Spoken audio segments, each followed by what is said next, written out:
Bon, l'objectif principal de ce point de presse, c'est de sensibiliser l'opinion internationale sur ce que nous appelons une tentative de viol moral sur toute une communauté spirituelle que le gouvernement du Sénégal opère sous couvert du concept générique de justice depuis maintenant une semaine.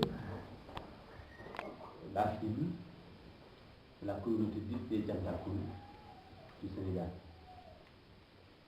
Le prétexte, c'est la mort de 2 membres de cette communauté à la suite d'une bataille rangée qui s'est déroulée au Sénégal, dans la ville de Madinatou Salam, où habite le Cheikh, à l'extérieur de sa demeure. Le premier acte de ce viol moral, c'est l'arrestation, puis le placement sous mandat de dépôt de notre guide, Cheikh Bétoutoul, âgé de 76 ans. 76 ans. On tente de nous faire croire que c'est selon une exigence de justice et une nécessité d'éclairage d'une situation trouble que notre guide a été arrêté dans cette affaire qui concerne quelques-uns de ses disciples. Nous sommes des millions de disciples à travers le monde. Je tiens à vous dire que nous sommes une communauté forte, établie au Sénégal, ici à Marseille, sur Aix-en-Provence et un peu partout dans le monde.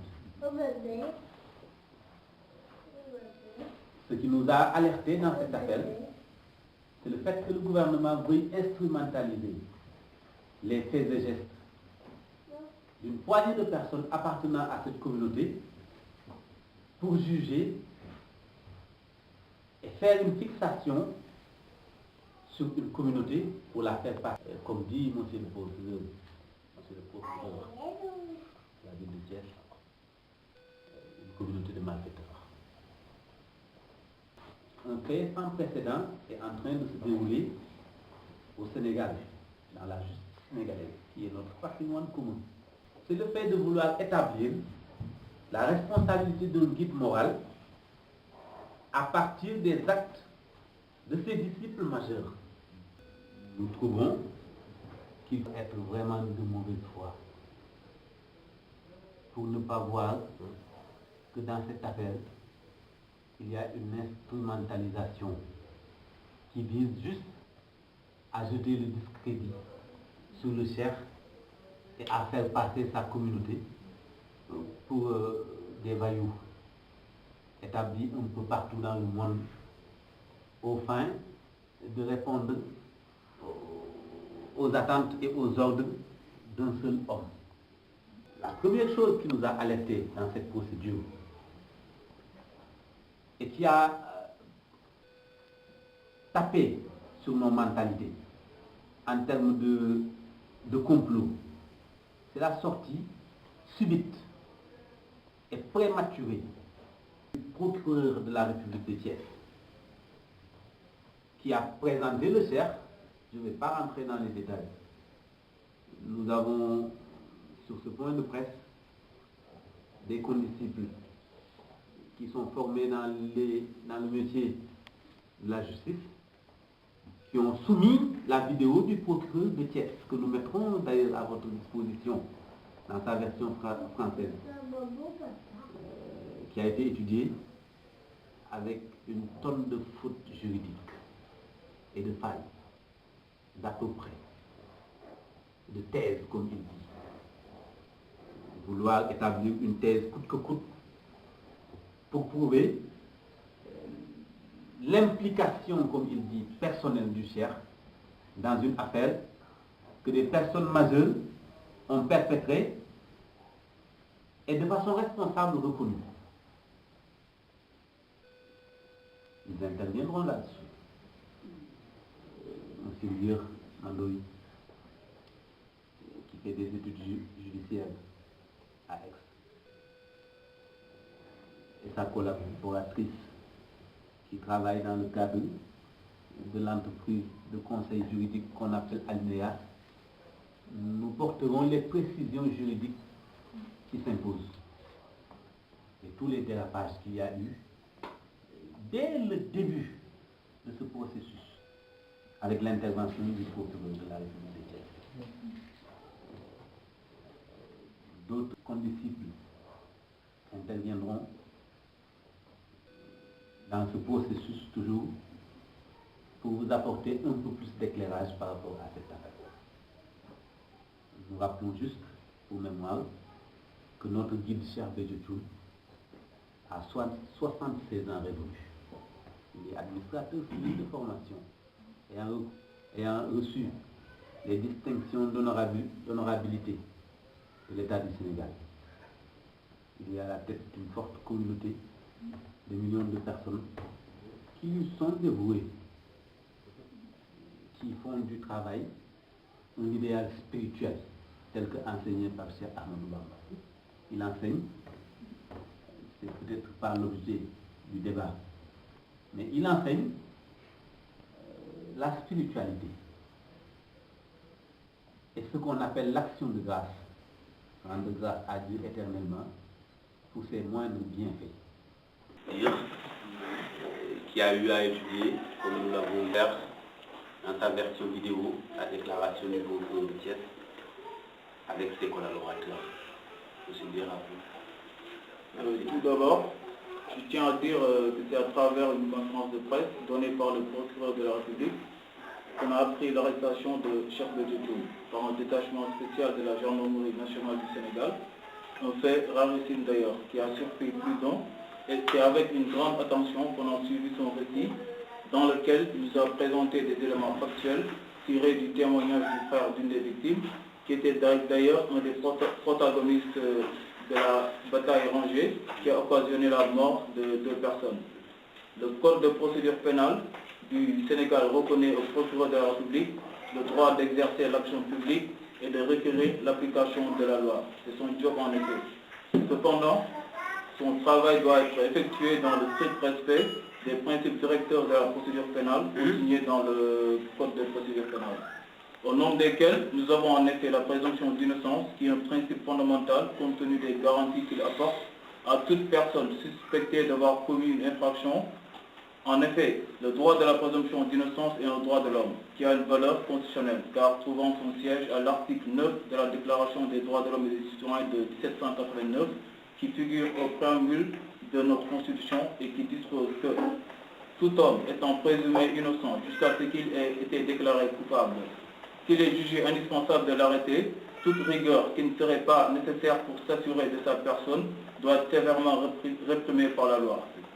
Nous avons aussi le principe de la séparation des autorités de poursuite, d'instruction et de jugement, dont l'objectif est d'éviter qu'une seule et même autorité puisse à la fois accuser, instruire et juger. Ces principes ont été élaborés dans le but de respecter les droits fondamentaux de la défense par voie de conséquence. La procédure pénale doit être équitable et doit préserver l'équilibre des droits des parties. J'ai jugé utile de rappeler ces règles qui obligatoirement doivent guider l'action du procureur de la République pour éviter que la procédure soit biaisée. Malheureusement, cohérence dans son récit, en confondant sa fonction de magistrat avec celle du juge. Et c'est inscrit en contradiction avec lui-même, tant dans son discours enveloppe que celui qu'il nous a présenté en français. Donc, conférence de presse, que son présumé coupable était en train d'être conduit à la gendarmerie pour être auditionné. Savoir à la clameur publique sa décision du renvoi devant le juge d'instruction. À mon avis, ce n'était ni le moment ni le lieu. Donc je me pose la question, pourquoi il a procédé ainsi? Pourquoi il a ouvertement violé la présomption d'innocence dont bénéficie Cheikh Béthio et ses disciples mis en cause? Je tiens à rappeler que le but de toute enquête est la recherche et la découverte des infractions, ainsi qu'à l'identification de leurs auteurs, et c'est à l'issue de l'enquête qui correspond également à l'issue de la garde à vue que le procureur de la République est habilité à mettre en œuvre le principe de l'opportunité des poursuites en décidant d'ouvrir une instruction ou de classer sans suite. Je considère qu'il aurait pu avoir la décence de laisser les officiers de police judiciaire de faire le travail, sous son autorité bien sûr, et de lui présenter son suspect à l'issue de la garde à vue, afin qu'il puisse décider de la suite à donner à l'affaire. Et là, il est allé trop vite en besogne. Par conséquent, permettez-nous de douter de votre loyauté, car c'est le principe même de l'opportunité des poursuites dont vous avez fait fi. Et ce principe permet au parquet de décider de ne pas suivre un suspect lorsque des éléments nouveaux démontrant son innocence ont été découverts au cours de l'enquête. Cependant, par son attitude, il a fini par prouver, quelle que fût l'issue de la garde à vue. D'ailleurs, l'inculpation du chef a été préétablie, ce qui est une violation manifeste du principe de la présomption d'innocence. En effet, à ce stade de la procédure, force était de distinguer le statut de témoin du statut de garde à vue. L'accusation est non seulement grotesque, mais très grave, et contraire aux dispositions de l'article 54 du Code de procédure pénale du Sénégal. J'en déduis qu'à ses yeux, la présomption d'innocence est un mot vain. En effet, avant toute mise en examen, il faut que la personne visée comparaisse en présence de son avocat pour qu'elle soit entendue et puisse s'exprimer sur les infractions qui lui sont reprochées. C'est justement dans le but d'éviter que la personne concernée n'apprenne sa mise en examen par le biais des médias. Et pourtant, notre cher procureur a inculpé Cheikh Béthio Thioune avant toute audition et par voie de conférence de presse, en faisant passer le chef du statut d'innocent au statut de coupable, en violant manifestement l'article 16 de la Déclaration des droits de l'homme et des citoyens, qui a une valeur constitutionnelle, car il dispose que toute société dans laquelle n'est pas assurée la garantie des droits, ni la séparation des pouvoirs déterminés n'a point de constitution. Vous avez fait preuve des activités de la police judiciaire, et par conséquent, vous êtes le seul et unique responsable de la violation du secret de l'instruction et la violation du droit à l'image dans l'exploitation honteuse par une certaine presse des dimensions des corps de nos deux condisciples à des fins mercantiles.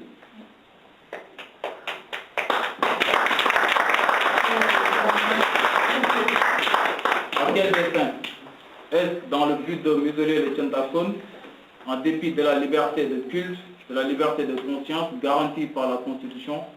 On serait tenté de répondre par l'affirmative si l'on se réfère à votre sévère réquisitoire à l'occasion du procès de nos condisciples qui étaient juste venus manifester leur soutien à leur guide bien-aimé.